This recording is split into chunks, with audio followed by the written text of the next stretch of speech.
Hello friends, welcome to for आपका study.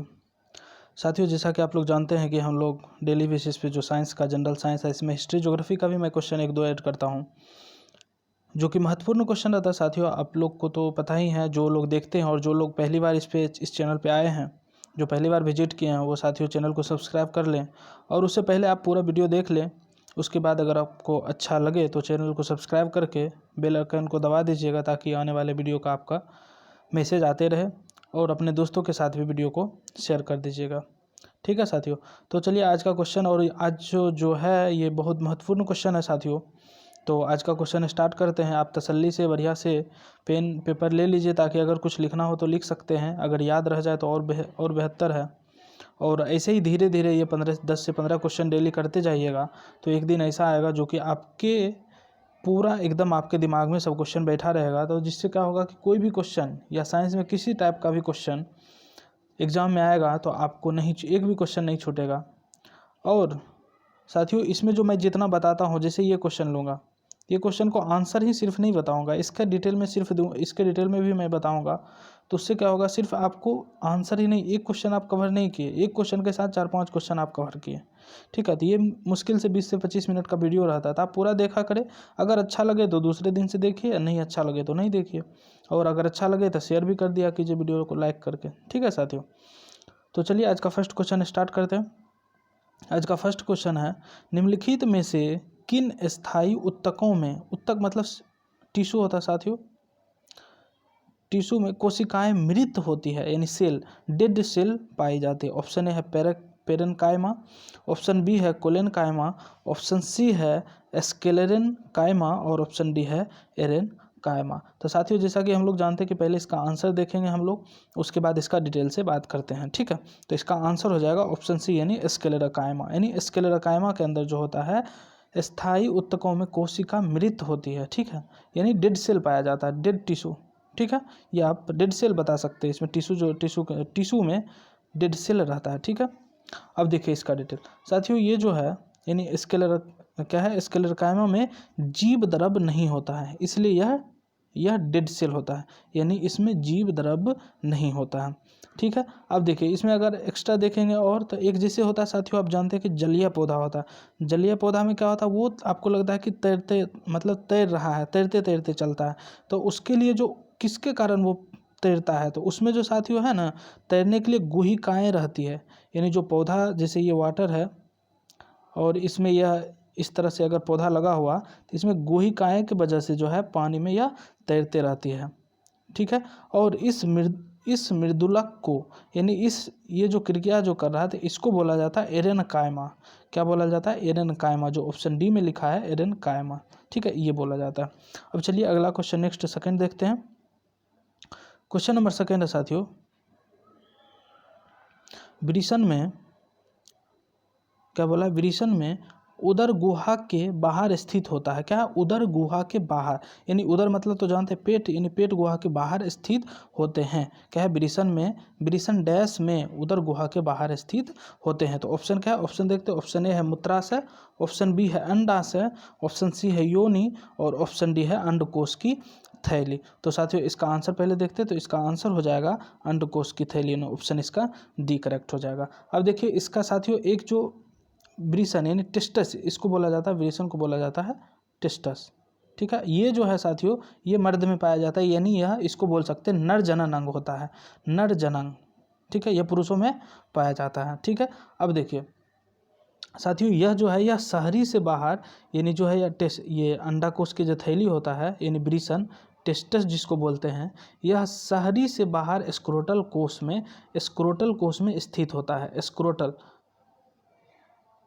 जो इस टाइप से जो रहता है साथियों, तो ये स्क्रोटल कोश रहता है, लेफ्ट स्क्रोटल और ये राइट, दो स्क्रोटल रहता है, स्क्रोटल कोश बोला जाता है इसको। ठीक है, और साथियों इसे एंड्रोजन कहते हैं, यानी टेस्टस को जो है एंड्रोजन कहते हैं, ये ध्यान रखना। और अगर पूछ देगा कि सबसे महत्वपूर्ण एंड्रोजन, तो वो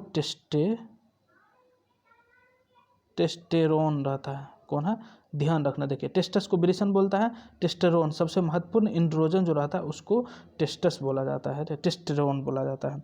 ठीक है साथियों, अब चलते क्वेश्चन नंबर थर्ड पे। क्वेश्चन नंबर थर्ड है साथियों, वनस्पति भागों या बीज के वजह कोशिकाओं के माध्यम से नए पौधों का उगना क्या कहा जाता है? क्या है?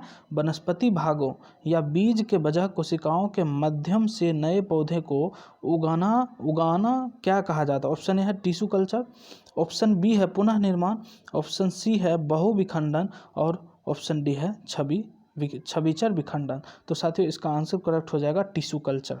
ठीक है, अब देखिए, अब इसमें एक मैं इम्पोर्टेंट दो चीज़ मैं बताऊंगा इम्पोर्टेंट, जो कि ये बहुत सारा पूछा जाता है इसमें। जैसे टिश्यू कल्चर है तो पूछ देगा कि टिश्यू कल्चर में क्या, तो इससे क्या है, माध्यम से मतलब कोशिकाओं के माध्यम से नए पौधों को उगाना। ठीक है, इसको बोला जाता है टिश्यू कल्चर। साथियों एक लिखा रहता है कल्चर, यानी जैसे टिश्यू कल्चर है तो टिश्यू जोड़ दिया, एग्रीकल्चर है इसी तरह से बोल जाए सेरिकल्चर है, और एक होता है लोजी, यानी लास्ट में जो है लोजी लिखा रहता है। ठीक है, तो लोजी जो रहता है ना साथियों, जैसे एस्ट्रोलॉजी, तो यानी एस्ट्रोलॉजी बोला तो जैसे ज्योतिषी हो जाता है, तो यानी इसका अध्ययन जो होता है वह, यानी लास्ट में जिसमें लोजी रहेगा वह अध्ययन कहलाता है।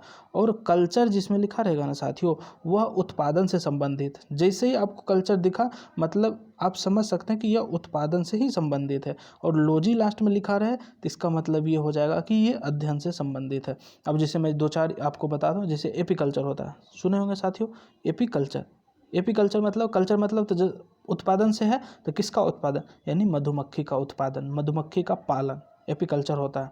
ठीक है, अब जैसे इसमें कभी सुने होंगे कि जैसे बायोलॉजी, तो बायोलॉजी मतलब क्या, अध्ययन, बायो मतलब क्या, आदमी, ये मानव, इस तरह से होता है बायोलॉजी, इन्वायरमेंट, ये सब का अध्ययन, यानी जीव जंतु ये सब का अध्ययन। तो लॉजी लगा हुआ है ना साथियों, तो इसमें हो जाएगा कि अध्ययन करना। तो जैसे यहाँ पे बताया कि एग्रीकल्चर किसका अध्ययन, ये एग्रीकल्चर तो कृषि का हो गया, यानी कृषि का उपजाना हो गया, पालन करना, ये सब हो गया।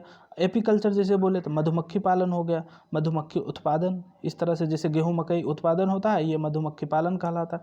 इसी में सेरिकल्चर, देखिए एक दो तीन मैं नाम लिख रहा हूँ यहाँ पे जो कि अति महत्वपूर्ण है, ध्यान रखना। एक होता है एपीकल्चर और मिलता जुलता है, इसमें गलती ये देखिए लिख लीजिएगा आप, मधुमक्खी पालने से होता है।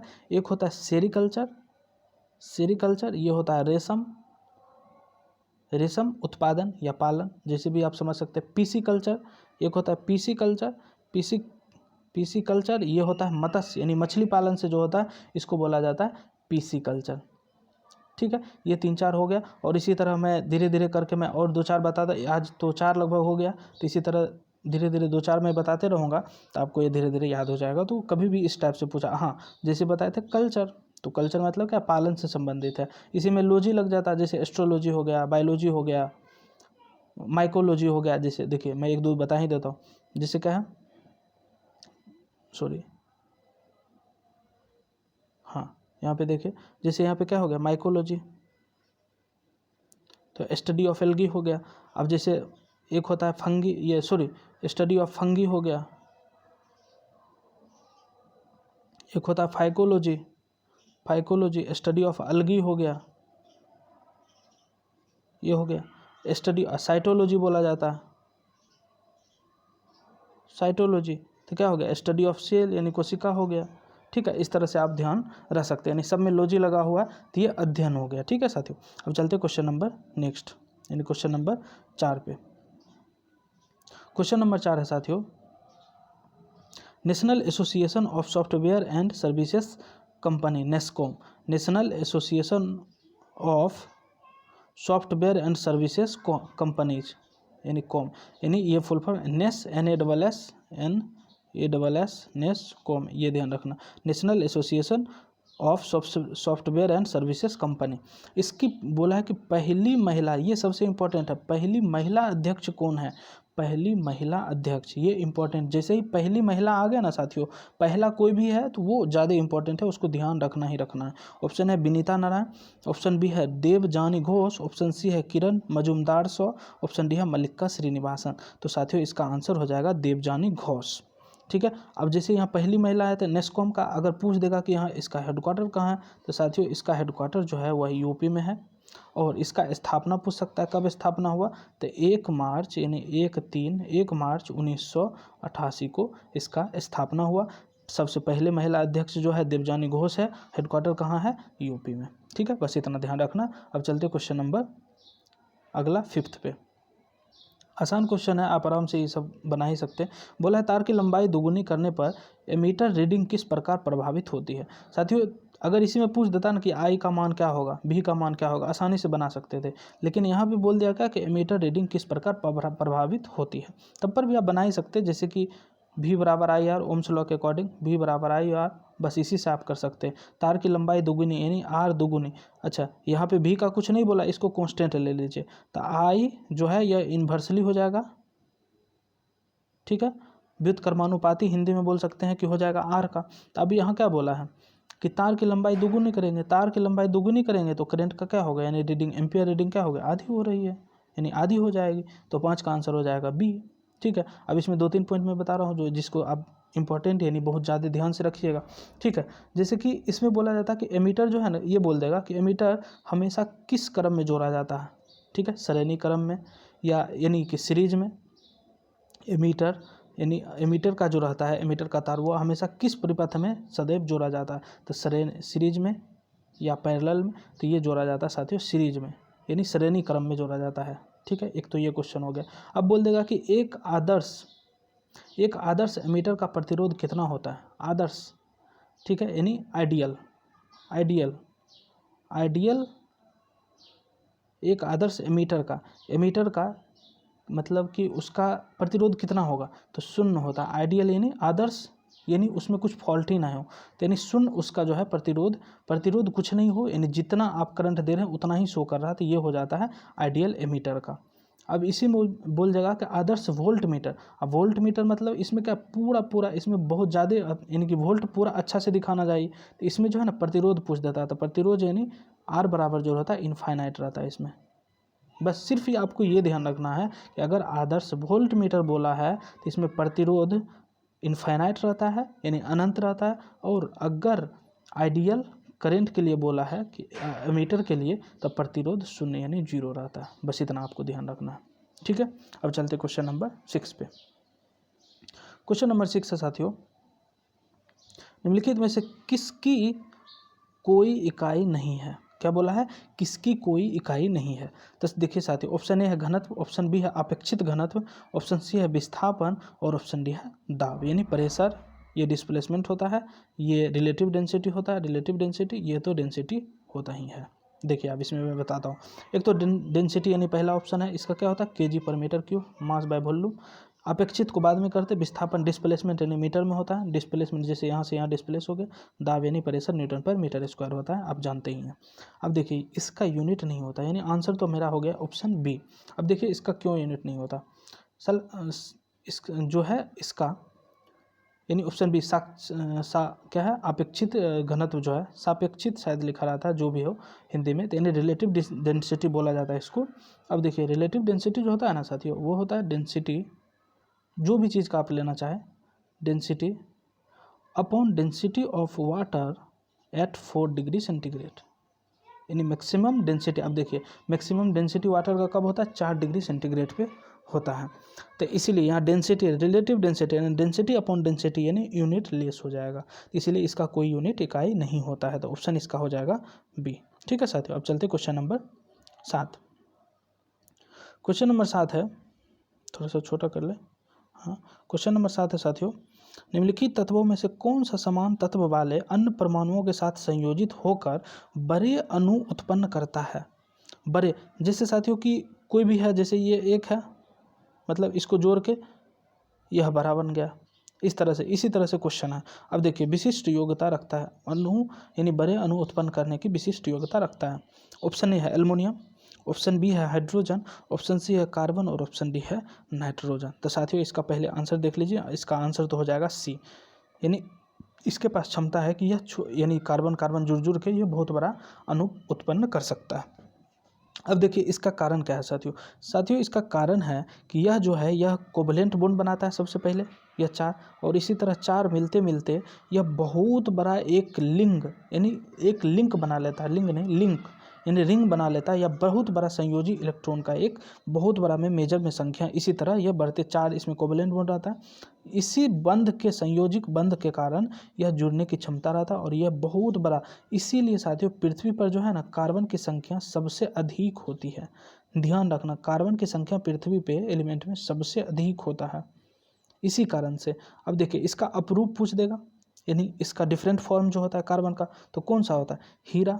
उसमें आप जानते हैं कि प्योर कार्बन रहता है हीरा में, यानी डायमंड हो गया, ग्रेफाइट हो गया, फ्लोरीन हो गया, कोयला भी इसी का ये अपरूप है। ठीक है, तो ये ध्यान रखना। तो इतना ध्यान रखिए। अब चलते क्वेश्चन नंबर 8 पे।